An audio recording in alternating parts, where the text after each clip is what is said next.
Here we go. William Burr, how do I come to terms with being average? Well, let me tell you, sir, you're asking the right guy. Love everything you do. Coming to see your show on August 23rd at the MGM. That's right. I'm going to be at the MGM in Foxwoods, Connecticut on August 23rd. Oh, and by the way, I have a super secret, very special show that I'm going to be doing at the end of August. All right? I'm teasing it right now with another comedian that is way beyond me or my abilities. And I've always wanted to work with them, and I reached out to him, and we're going to do a co-headlining show. Where, you ask? I'm not saying shit until tickets go on sale. When, you ask? I told you, towards the end of August. Why, Bill? Why are you doing this, you ask? Because I'm learning from other radio guys. You kind of put half the information out there. You get everybody at the edge of their seats, and then the fucking Blackhawks score 2 goals on you, and it's over. Sorry.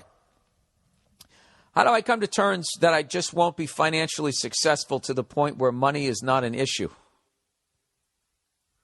Jesus Christ, dude, that just made me feel sad. Why would you think that?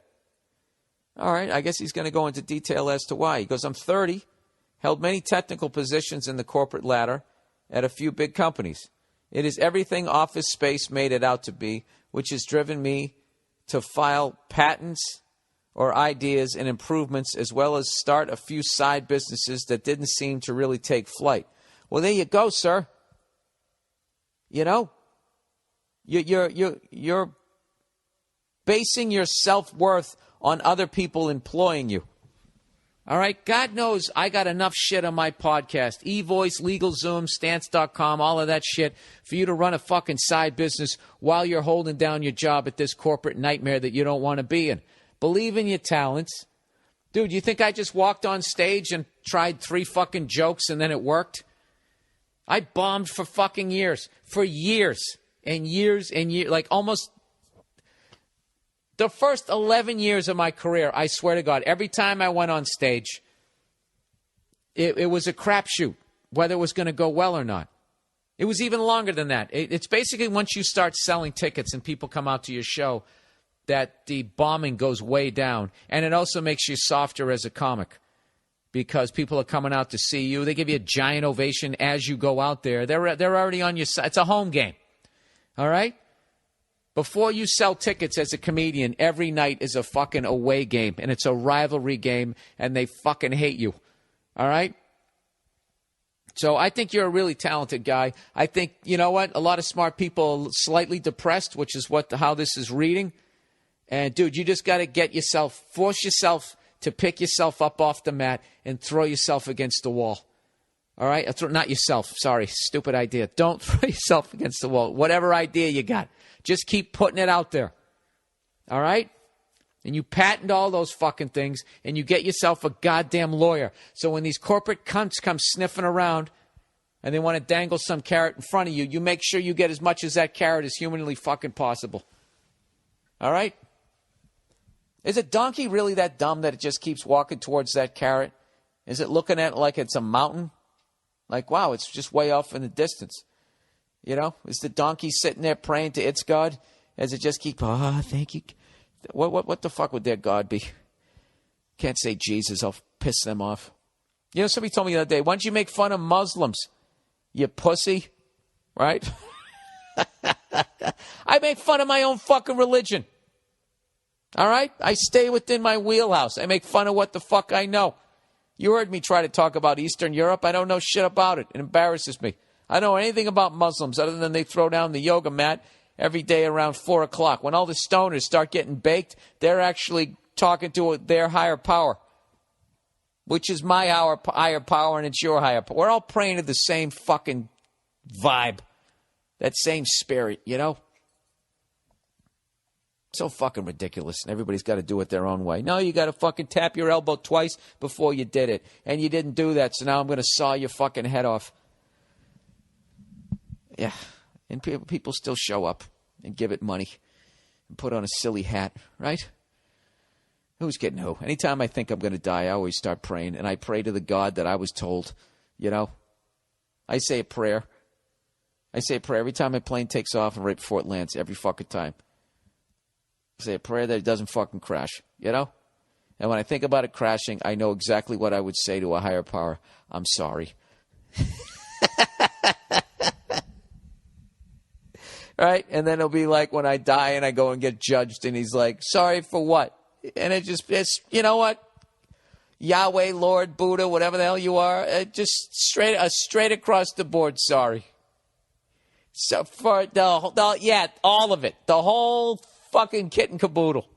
Other than 8% of it, the other 92%. I'm just sorry. I knew it was wrong. I knew what I was doing. I tried to pull myself out of the muck, and I was too weak a person, you know? Which maybe that's on you because you didn't fucking, you know, you put a 4-cylinder in me, you know, instead of giving me enough fucking horsepower mentally to pull myself out of the ditch. Yeah, I am blaming you on some way. You know, you made me, you know, the fuck? If I made a car and it didn't run, I'm going to blame the car? Do what you got to do. Whatever. Sorry. Anyways, back to this here. He goes, I work 50 to 60 hours a week, feeling burnt while trying my last side business. With no time but work, I'm about to realize, fuck it. Dude, don't quit. Do not quit. He goes, he's about ready to say, fuck it. It just won't be me. I won't be the guy with a lake house or a guy who can buy cars with a briefcase of money or a guy with 22-year-olds on his arm at 40.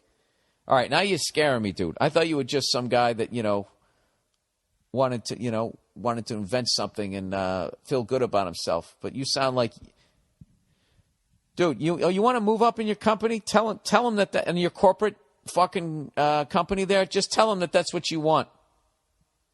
Just walk in and just say, listen, this is what I want: a house by a lake. I want to buy vintage cars with a briefcase full of money that nobody knows where it came from. And I want some 22-year-old ass on my arm my whole fucking life. I just want to keep trading them in. You know, like that guy who lived across the street who got the new Corvette every year because he worked for Chevy. Right?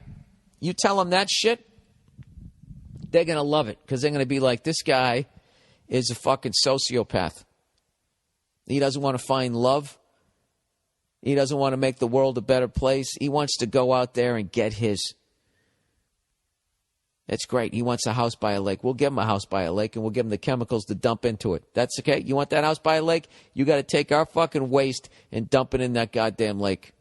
All right? Now, I want you to practice shrugging your shoulders. Well, I don't know. We want to see that you're going to be able to do that. All right? And if you get caught, you got to take the fall. Walk up to that podium over there. Let me see you just improvise taking the fall. We're going to throw out a couple of scenarios. All right? Just relax. We got a glass of water up there. Have a drink. Have a drink. Okay. All right. First scenario. Fucking Sheryl Crow somehow gets behind some cunt that figures out that we have 3-year-olds making the Pampers down there in Honduras. All right? We need you to take the fall. Go. Okay. It's come to our attention that some of our practices in the infant undergarment industry have come into question. We are looking into it. I accept full responsibility. The buck stops with me, and I am the head of that division, and I don't like babies. I'm sorry. I don't know where to go. Fuck it. Fuck you and your lake. That isn't good. That was bad. And we can see you sweat from over here. Go back to your cubicle. That's like parole. That's like a parole hearing in a corporate office. You know, they bring you in once every 7 years and they see how good you are at lying. And if you're not fucking good at it, they send you back to the hole, back to your cubicle. It's like reverse Shawshank. Anyways, let's plow ahead here. So this guy's depressing the shit out of me. He's given up on his dream, and he wants young bitches on his fucking arm. I don't know what to do with this guy. He goes, I'm starting to think I need to accept the corporate grind for the next 35 years, or the whole life is going to pass me by, spending all my free time trying to start something. Your thoughts? It wouldn't be right unless I end it this way. Thanks, and go fuck yourself. All right. I don't think you're that bad a guy, sir. I'm just fucking with you. All right. Don't quit. All right? Don't quit. If you quit on yourself, nobody's going to believe in you. It's going to affect your entire fucking life. You can't fucking quit ever. You never quit unless you're wrong, you know? If you're fucking wrong. But then what you do is you just go in another direction. That's all. Right? Like, let's say you always wanted to be a singer, but you sing like me. At some point, you got to have that honest moment and be like, I fucking stink at this. But who's to say that you're not a good producer? You couldn't record singers, you know? Or you couldn't manage singers. Or you couldn't go down to the church choir and just lip sync and act like you were singing. Right? Or get a sex change, right? And turn yourself into some hot piece of ass and get to the top of the pop charts. There's always a way, sir. And I'm not saying to get a sex change. I'm not saying not to get one. All right? Just listen to me here. Just fucking don't fucking give up on that shit. You know what it is? That's your passion. Your passion is what you're doing when you're not working 50 to 60 hours a week. All right? And the reason why this is coming off so depressing is because your heart is in that, and this voice is getting louder every day saying you don't have what it takes and you need to quit. I've been there as a fucking comic. It's the fucking worst. It hits you right in the chest. All right? You got to push through that. All right? What I do is I come up with new jokes, and I go even harder the next show. So that's what you got to do. You got to come up with a new Floby, a new George Foreman grill, a new fucking iPad, whatever the hell you're working on. You got to go even harder. Right? And someday you'll have a podcast, and you'll repeat shit 9 times in a row, and you'll mispronounce stuff. Right? And you'll have a house by a lake. I don't have a house by a lake, but I had one come through my fucking roof 3 months ago. Sorry. All right. Sir, don't quit. That will crush me, knowing that you quit. There's your halftime speech. Do not ever fucking give up on yourself. All right? What I would do if I was in your fucking situation, I would quit the corporate job first. I would downsize my life. All right? You got to make the sacrifices. Downsize your fucking life. Take a job that pays less with less hours. Live with less. Do you need all those fucking T-shirts? Do you need all that shit? Do you need a laptop? Do you need an iPad too? Do you need a mini iPad? Do you need every new fucking cell phone? You don't. You don't. How many fucking glasses can you drink out of at once? 1, maybe 2 if you join in a frat. All right? You drink out of 1. The reality is, sir, you need 1 bowl, 1 plate, 1 fork, 1 knife, 1 spoon. You know, you could have all your shit. Yeah, you need a bed.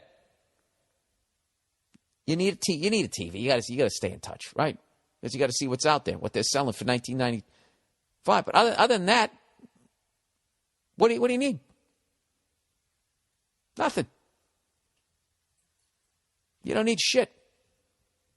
So downsize your fucking life. Have a fucking yard sale, sir. And with that money, you know, go buy whatever the fuck it is you need to buy to invent some shit so you can get out of there. All right? But by all means, do not accept this as your fate. It isn't. You're doing your open mics like I did. And you know what? A lot of people fucking quit. I don't know what they're doing.